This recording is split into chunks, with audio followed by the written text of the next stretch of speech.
বিশ্বকাপের প্রস্তুতি ম্যাচ শেষ ব্রাজিলের। মরক্কোর বিপক্ষে প্রথম ম্যাচের একাদশ চূড়ান্ত করে ফেলেছেন coach Carlo Ancelotti.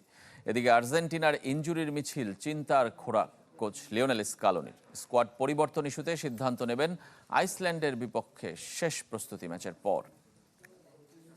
Savoy Disco.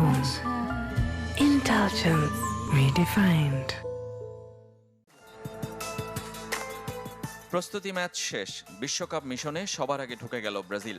দুই ম্যাচের পারফরমেন্স মুগ্ধ করেছে কোচ কার্লো আনচেলোত্তিকে। ভক্ত সমর্থকদের দুই যুগের অপেক্ষা এবার কাটবে আশাবাদী ইতালিয়ান ট্যাকটিশিয়ান। মিশরের সঙ্গে পারফরমেন্স আত্মবিশ্বাস দিচ্ছে তাকে।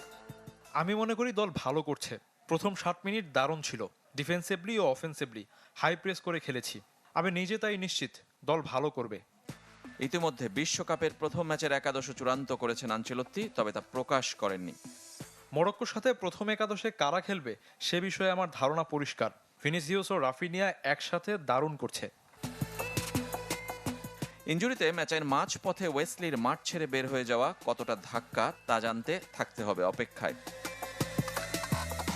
ব্রাজিলের যেখানে শেষ, আর্জেন্টিনার সেখানে শুরু। 8 জন আগে থেকেই কম বেশি ইনজুরিতে ছিলেন। সেই তালিকায় সবশেষ যুক্ত হয়েছেন বালের্দি, যার বিশ্বকাপ মিশনই শেষ। তবে সব প্রশ্নের উত্তর দিতে আইসল্যান্ডের বিপক্ষে পরের ম্যাচ পর্যন্ত অপেক্ষা করতে চান স্কালোনি। আমি সবাইকে ভয় দেখাতে চাই না। আমার দলের অনেকেই শতভাগ ফিট নয়। বালের্দি বাদ পড়ায় সেন্টার ব্যাকই নেব এমন নয়। সব সিদ্ধান্ত আসবে পরের ম্যাচের পর।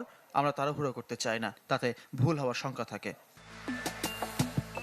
গঞ্জালো মন্তিয়াল, নাহুয়েল মলিনা ও লিয়ান্দ্রো পারেদেস ইনজুরিতে স্কোয়াডেই ছিলেন না হন্ডুরাসের বিপক্ষে।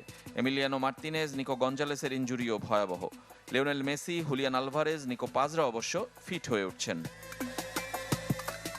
রেজওয়ানুজ্জামান, চ্যানেল 24।